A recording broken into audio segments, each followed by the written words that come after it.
नमस्कार, जय हिंद, जय भारत साथियों। मैं राम मिलन मौर्य, भारतीय सदस्य, राष्ट्रीय सलाहकार समिति, अखिल भारतीय परिवार पार्टी, संयोजक हरियाणा प्रदेश और साथियों प्रभारी फरीदाबाद लोकसभा। साथियों, आज मैं एक बहुत ज़रूरी बात करने के लिए आया हूँ आप लोगों के सामने। भारत रत्न बाबा साहब डॉक्टर भीमराव अंबेडकर जी के बारे में। आज उनकी जयंती है और साथियों, मैं अखिल भारतीय परिवार पार्टी की तरफ से सभी देशवासियों को बाबा साहब की जयंती की बहुत बहुत हार्दिक शुभकामनाएं एवं बधाई देता हूं। और साथियों, हम लोग हर साल 14 अप्रैल को बाबा साहब का जन्मदिन पूरा देश बड़ी धूमधाम के साथ मनाता है, लेकिन आज इस बार लॉकडाउन के कारण पूरा देश बंद है। तो हमने सोचा क्यों ना बाबा साहब का जन्मदिन अलग तरीके से मनाया जाए। आज बाबा साहब के जो विचार हैं, बाबा साहब के बारे में मैं कुछ जानकारी आप लोगों के साथ शेयर करूं, ताकि उनके विचारों को जन जन तक पहुंचा सकें और उन विचारों से लोगों को जागरूक किया जा सके। उनके विचार ऐसे थे कि आज अगर हम उनके विचारों को ही आत्मसात कर लें तो दोस्तों, हमारा और पूरे देश का भविष्य ही बदल जाएगा। लेकिन वास्तव में क्या है कि हम जानते तो सभी हैं बाबा साहब के बारे में, कुछ बातें हमें उनके बारे में पता भी होती है, लेकिन उसके बावजूद भी क्या होता है कि हम उन चीज़ों पे अमल नहीं कर पाते हैं। तो आइए हम बात करते हैं बाबा साहब के बारे में। बाबा साहब अंबेडकर जी का जन्म 14 अप्रैल 1891 में मध्य प्रदेश के महू में हुआ था। और साथियों, बाबा साहब एक महान व्यक्तित्व के धनी थे, महान व्यक्तित्व के व्यक्ति थे।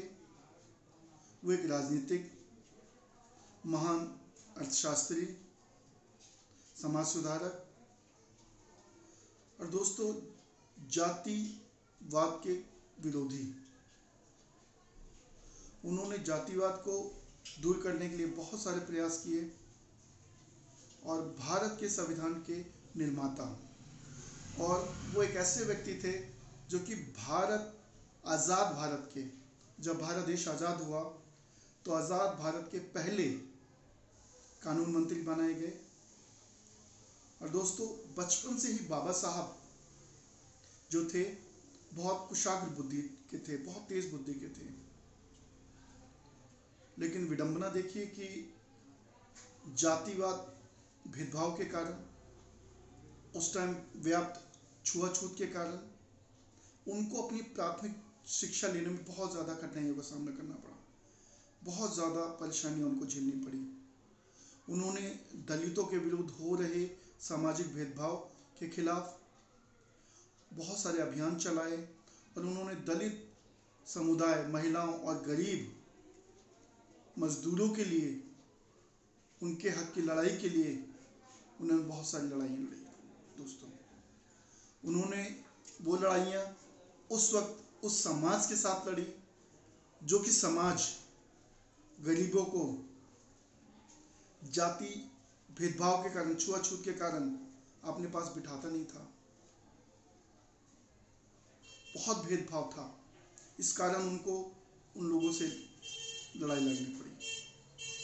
और दोस्तों, अपना पूरा जीवन उन्होंने जातिवाद, सामाजिक बुराइयां जो भी थी, जैसे छुआछूत हो गई और इस तरीके के उस टाइम जितनी भी देश में फैली बुराइयां थी, उन सब बुराइयों के खिलाफ लड़ा। और दोस्तों, गरीब, दलित, दबे कुचले लोगों के लिए उन्होंने बहुत प्रयास किया। पूरा जीवन, अपना पूरी जिंदगी ऐसे लोगों के लिए लगा दिया। साथियों, भारतीय गरीबों, दलितों और संविधान निर्माता के लिए जो उन्होंने संविधान को निर्माण किया, उसके लिए आज पूरा देश उनको याद करता है, नमन करता है। हर साल उनका जन्मदिन इसी तरीके से मनाता है दोस्तों। और बाबा साहब के कुछ विचार थे। बाबा साहब कहा करते थे कि हमें अपने किस्मत से ज़्यादा, अपनी किस्मत की बजाय, अपने नसीब की बजाय अपनी मेहनत और कर्म पे विश्वास रखना चाहिए। साथियों, जी हाँ, बाबा साहब के विचार थे, विचार जन जन में जाने चाहिए, हम सब में जाने चाहिए। बाबा के विचार थे कि हमें अपनी किस्मत से ज़्यादा अपने कर्म और अपनी मेहनत पर विश्वास और यकीन रखना चाहिए। दोस्तों, वो कहा करते थे कि मैं ऐसे धर्म को मानता हूँ जहाँ पर स्वतंत्रता, समानता और भाईचारा बना रहे, भाईचारा दिखे, भाईचारा बढ़े, मैं उसको मानता हूँ। और दोस्तों, वो ये कहते थे कि हम सबसे पहले और अंत में सिर्फ भारतीय हैं, सिर्फ और सिर्फ भारतीय हैं, इसके अलावा कुछ नहीं। दोस्तों, आज हम सब भारतीय के बजाय हिंदू, मुस्लिम, सिख, ईसाई, ब्राह्मण, क्षत्रिय, वैश्य, यादव, उसके बाद बहुत सारी सब जातियों में बटे हुए हैं। ये बाबा साहब का संविधान नहीं था। बाबा साहब ने जो संविधान बनाया उसमें हर किसी को ये अधिकार दिया कि हर कोई समान रहे, समानता का अधिकार दिया उन्होंने, और बहुत सारे अधिकार दिए कि जिससे हम समाज में सब एक बराबर रह सके, किसी के बीच भेदभाव ना रहे। और दोस्तों, उन्होंने एक सबसे बड़ी पावर और सबसे बड़ी शक्ति दी संविधान को बनाकर, जिसमें चाहे अमीर हो, चाहे गरीब हो, चाहे राजा हो, चाहे रंग हो, चाहे कोई भी हो, उस सबको वोट डालने का अधिकार दिया, चाहे महिला हो, चाहे कोई भी। और हर किसी के वोट की पावर वही है जो एक राष्ट्रपति की पावर है, वही एक आम आदमी के वोट की भी, एक वोट की वही पावर है जो उनकी है। लोकतंत्र में ये सबसे बड़ी पावर है जो हमें बाबा साहब की बदौलत मिला। लेकिन आज हम सब लोग बाबा साहब की रीतियों को भूल चुके हैं। उस वक्त इतना भेदभाव था, उसके बावजूद भी बाबा साहब ने अपनी शिक्षा बहुत अच्छे लेवल पर अचीव की, प्राप्त किया, विदेशों से शिक्षा प्राप्त किया।